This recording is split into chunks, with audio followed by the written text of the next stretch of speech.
Ben, let's give it up for Ben. That's really hard. Writing new stuff every week. Entertain you good people. Lucky for me, I wrote all these jokes 6 months ago, and you haven't heard them yet, so there's no funny. Oh, stuff. I live in Brooklyn now, and I have this hipster friend because of course I do. And he's like an artist. And he's working on this on like this 3-panel cartoon, and it's called Angry Vaginas. Is the name of the cartoon. Yeah, sure, why not? You know, it's a niche kind of cartoon. It's like for a very specific set of cartoon enthusiasts. It's called Angry Vaginas, and it's basically like anthropomorphized like vaginas, like walking, talking vaginas, like going through everyday activities and getting frustrated, just like just like penises do, I guess. But it's like Angry Birds meets Ziggy or something. Or maybe it's like Kathy. I don't know. I haven't seen it. But anyways, I was talking to him on the phone a couple months ago, and I'm like, "Yeah, how's the cartoon going?" And he's like, pretty well. I'm having a difficult time drawing the vaginas, though, making them look realistic." And I'm like, I'm not much of an artist myself, so I'm trying to help him. Like, I don't know, man. Why don't you, get your girlfriend and trace it? Hold still, baby. Hold, stop laughing. Shit, I lost the tip. Sorry. Ooh, that one's stung. Anyways, have you guys heard this song on the radio? This "Call Me Maybe" business. Have you heard this? Have you seen this? Have you heard this? Anyone? "Call Me Maybe." You know the girl singing that song is like 27 years old. Sounds like a 15-year-old. Like, it's so, like, adolescent and, basic love stuff. I think it should be more age appropriate. If she's really 27, it should be something like, "Hey, I just met you. My eggs are lazy. Come to my bedroom. Give me a baby." Well, that's a little... Thanks to the first-year girls on that one. For helping me write that one. I think that's a much more attractive song. Makes me want to dance.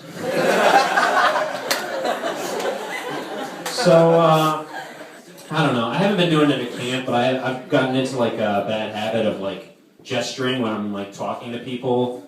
Or like when I'm listening to somebody's story or something, like I'll just nonchalantly like just start like doing the jerk off motion, like I'm not paying attention, like they're supposed to get the hint and like kind of wrap up their story or whatever. I find I've like been doing it way too much. Like, "Oh yeah, she's in the hospital. What? Oh, then moving to the next floor. Oh wow."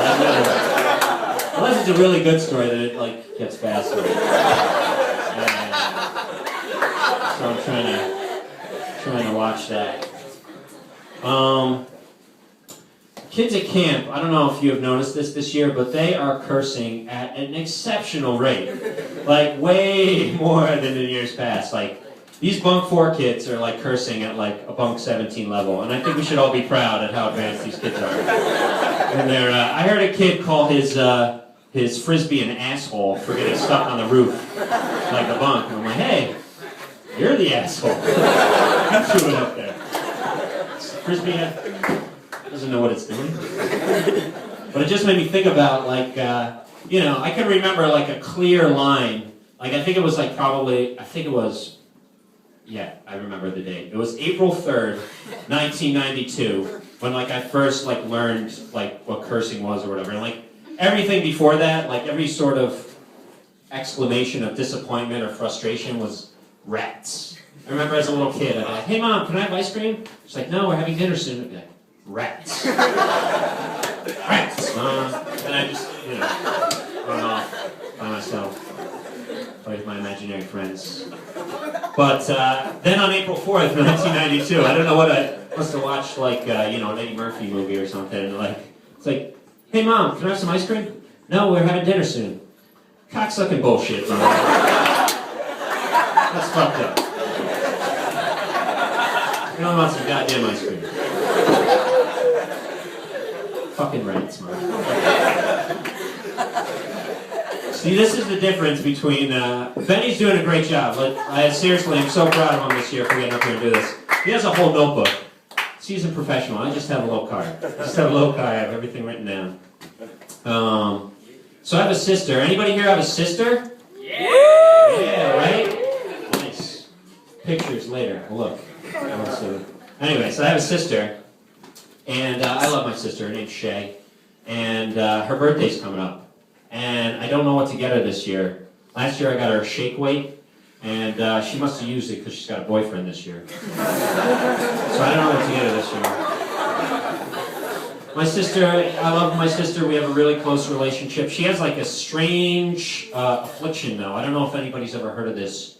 It's called anosmia, and she doesn't have any sense of smell. She, like a deaf person is deaf, she has that but in her nose. She has no sense of smell, I swear to God. And I think this accounts for her kind of arrogant attitude through life, because she literally thinks her shit doesn't stink. You know, it's funny and true, that one. It's true. What else? Oh, so I was a history major in college, and I remember I wasn't good with girls. I know, shocker. See Diamond's jaw drop on that one. What? Really? The gangly, awkward, bespectacled dork had a tough time talking to women? True story. But, I was a history major, and I remember like my friends were all in finance and stuff like that, and they would talk about, money and that seemed to work for them. So I was like, oh, well, history, I can use history. You gotta use what you have. And I wrote some really, really awful pickup lines that I'd like to share with you guys right now. Would you like to hear them? Yeah. Okay. Just checking. So I use this one. I'd be like, hey, baby, I'm no Frederick Douglass, but I'd really love to let my people go in the Underground Railroad. If you'd be down. Slavery.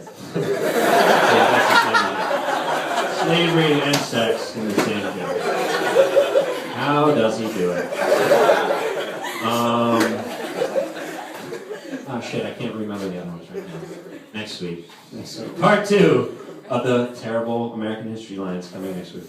Okay, and this will be my, I'll wrap this up now, but so I started doing comedy this year, as some of you may have noticed, and always been a funny person. It wasn't like, it was kind of like the last choice, like to be a comedian, so it's kind of like, I liken it to being like when telling people, like in my life at home, like, hey, I'm a comedian now. It's almost like kind of coming out of the closet, like kind of admitting this deep-rooted truth that I had struggled with all my life, kind of accepting. This is who I am. I'm a funny person. If you don't like it, take a walk. Or something, I don't know. I have to take a walk because that's your opinion. But it's kind of similar in that way, but it's also kind of different. Like, when you tell people you're a comedian and you admit to that truth about yourself, they're immediately like, oh, you're a comedian? Tell me a joke. Make me laugh right now. Here, right now. Make us all laugh. Everybody in this room, make us laugh. You're not funny. Gary's funnier than you, and he's an accountant. It's like, they automatically test you. They want to test your mettle. You come out to somebody, you're like, yeah, I'm gay. They're never like, oh, you're gay? Suck my dick. Suck all of our dicks right now. You're not gay. Gary's gayer than you, and he's married.